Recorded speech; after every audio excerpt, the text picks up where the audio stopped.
I am S.K. Mishra and I welcome you to the Sharp Career. आज मैं आपके लिए जो चीज़ लाया हूँ वो हमेशा आप अपने बच्चों को जरूर दिखाएं। उन्हें फिगर्स ऑफ स्पीच, जिसको हिंदी में अलंकार कहते हैं, बहुत परेशानी होती है। 1 मिनट में अगर ना पहचान ले इसको तो कह देना, 1 मिनट से ज़्यादा नहीं लगेगा। देखें, शैम्पू, मैंने फार्मूला भी लिख दिया ऊपर इसका। शैम्पू फार्मूला ये मैंने ही बनाया है।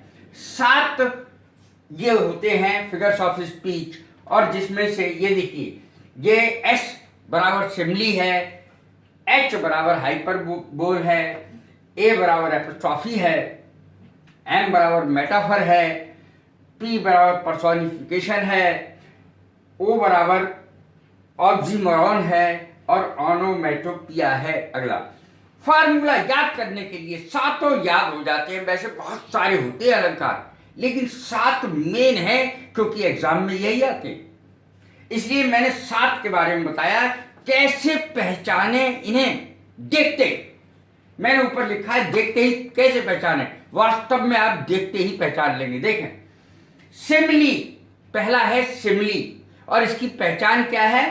लाइक एज सो। अगर वाक्य में लाइक एज सो है तो सिमली होगा।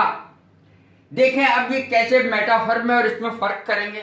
देखिए, लाइक इसमें लिखा है एल और सिमली में भी एल है, जबकि मेटाफर में एल है ही नहीं। ये इसकी सबसे बड़ी पहचान होती है। देखते ही आप कह देंगे लाइक है, सिमली है।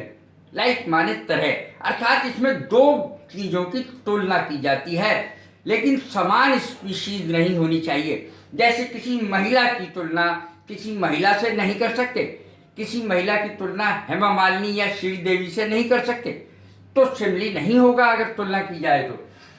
यदि किसी इंसान की तुलना इंसान से की जाए तो सिमली नहीं होगा। लाइक एज सो याद रखें, सेंटेंस में है तो सिमली है। देखें, उदाहरण भी मैंने सबके दिए हैं। Life is like a dream, स्वप्न की तरह है। लाइक माने तरह, और एज माने भी तरह ही होता है। Life is like a dream, जीवन एक स्वप्न की तरह है। ये देखें, लाइक, और सिमली में एल है, इससे लाइक की पहचान होती है, जबकि मेटाफर में एल नहीं होता। देखें, मेटाफर क्या होता है? बिल्कुल इसके जैसा ही होता है। पहली बात तो आप ये समझ ले, सिमली में और मेटाफर में कोई अंतर नहीं है, एक जैसे हैं दोनों। फर्क क्या है? लाइक हटा दो, लाइक अगर हटा दो मेटाफर बन जाएगा, एज हटा दो मेटाफर बन जाएगा, सो हटा दो मेटाफर बन जाएगा। देखें, life is like a dream और life is a dream, like हटा दो, हो गया मेटाफर। इसमें तुलनात्मक शब्दों का प्रयोग नहीं होता। लाइक एज सो का प्रयोग मेटाफर में नहीं होता। तुलना तो होती है, तुलनात्मक शब्दों का प्रयोग नहीं होता। लाइक एज सो इनका प्रयोग नहीं होगा। मेटाफर मैंने बता दिया, लाइफ इज ए ड्रीम, जीवन एक स्वप्न है, लाइक ए ड्रीम नहीं। लाइक अगर लग गया इसी में तो सिमली हो जाएगा। ऑक्सीमोरन में एक दूसरे के विरोधी शब्द प्रयोग किए जाते हैं। अब देखिए, he is an honest thief. अब चोर है तो ईमानदार कैसे हो सकता है? Honest thief. 2 ऐसे शब्दों का प्रयोग जो एक दूसरे के बिल्कुल अपोजिट है, विरुद्ध में है, एंटोनिम है। देखें, ऑनेस्ट थीफ, वो एक ईमानदार चोर है। This is an open secret, ये खुला रहस्य है। अब खुला है तो रहस्य कैसे है?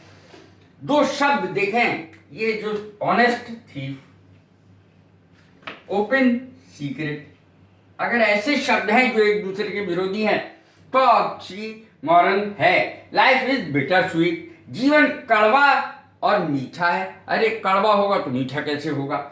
एक दूसरे के विरोधी शब्द हैं। The student is regularly irregular, रोजाना इर्रेगुलर रहता है। तो ये दोनों एक दूसरे के विरोधी शब्द हैं, रेगुलरली इर्रेगुलर। तो ये दोनों शब्द साथ में अगर आ जाएं ऐसे तो ऑक्सीमोरॉन होगा। एपोस्ट्रॉफी सिर्फ चिन्ह देख करके पहचान लें, कुछ आपको पढ़ने की जरूरत ही नहीं है।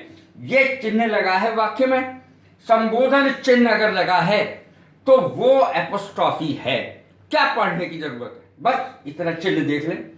ओ या ओ का यूज अक्सर इसमें किया जाता है। O death where is thy sting, ओ मौत, देखिए चिन्ह लग गया, वेयर इज दाई स्टिंग, कहाँ है तेरा डंक, स्टिंग माने डंक, तो डेथ के लिए संबोधित किया जा रहा है।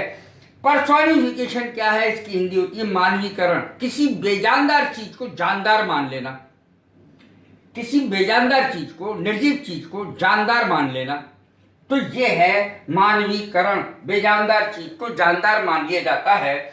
I am the daughter of earth and water, मैं पृथ्वी और पानी की पुत्री हूं।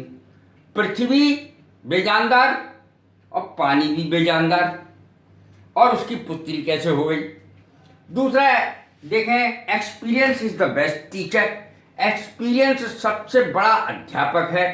एक्सपीरियंस खुद निर्जीव है, अर्थ एंड वाटर खुद निर्जीव है, तो टीचर कैसे हो गया वो, experience is the best teacher कैसे हो गया।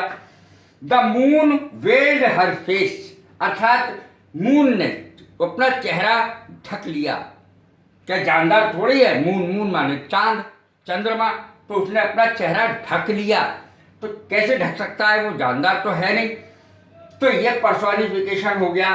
द विंड लाइज एस्लीप, अर्थात हवा सो रही है, हवा कैसे सो जाएगी, जानदार थोड़ी है वो, तो बेजानदार चीज को जानदार रूप में प्रस्तुत किया जाता है। ऑनोमेटोपिया, किसी की भी आवाज हो, ये छठा है, ऑनोमेटोपिया, किसी की भी आवाज हो, पशु की, पक्षी की, बंदूक की, तोप की, इधर उधर की, पानी की, किसी चीज की भी आवाज अगर है तो समझ लीजिए ऑनोमेटोपिया है। इसको लोग ऑनोमेटोपोइया भी बोलते हैं, लेकिन वो स्पेलिंग याद करने के लिए ऐसा करते हैं, सही उच्चारण है इसका ऑनोमेटोपिया, पोइया नहीं है। पशु, पक्षी, पानी, बंदूक, किसी की भी आवाज। अब देखें, बर्ड्स चैटर, चिड़िया चहचहाती हैं, आ गई चैटर, चैटर माने चहचहाना, हो गया ऑनोमेटोपिया। अंतिम देखें, हाइपर बोल, हम बोलते हैं इसको हाइपर बोल, और सही उच्चारण है इसका हाइपर बली। देखें ये लिखा है मैंने, हाइपर बली इसका सही उच्चारण है, हम जनरली जो बोलते हैं वो हाइपर बोल बोलते हैं। देखें इसका अर्थ क्या हुआ, अर्थ है अतिशयोक्ति। जब कोई व्यक्ति किसी चीज की बात करता है कि मेरे अंदर, जैसे भीम के अंदर 10,000 हाथियों का बल था, एक व्यक्ति में 10,000 हाथियों का बल कैसे हो सकता है, लेकिन ये इतिहास की बातें हैं, मैं इसके बारे में कुछ ज्यादा नहीं कह सकता, लेकिन देखें अतिशयोक्ति करने को कहते हैं हाइपरबली या हाइपरबोल। हाइपरबोल गलत उच्चारण है, अतिशयोक्ति, किसी बात को बहुत बढ़ा चढ़ाकर कहना, हाइपरबली कहलाता है। She wept oceans of tears, वो इतना रोई कि समुद्र बह गए उसके आंसुओं से। ऐसे कैसे हो सकता है, समुद्र कैसे बह जाएंगे आंसुओं से।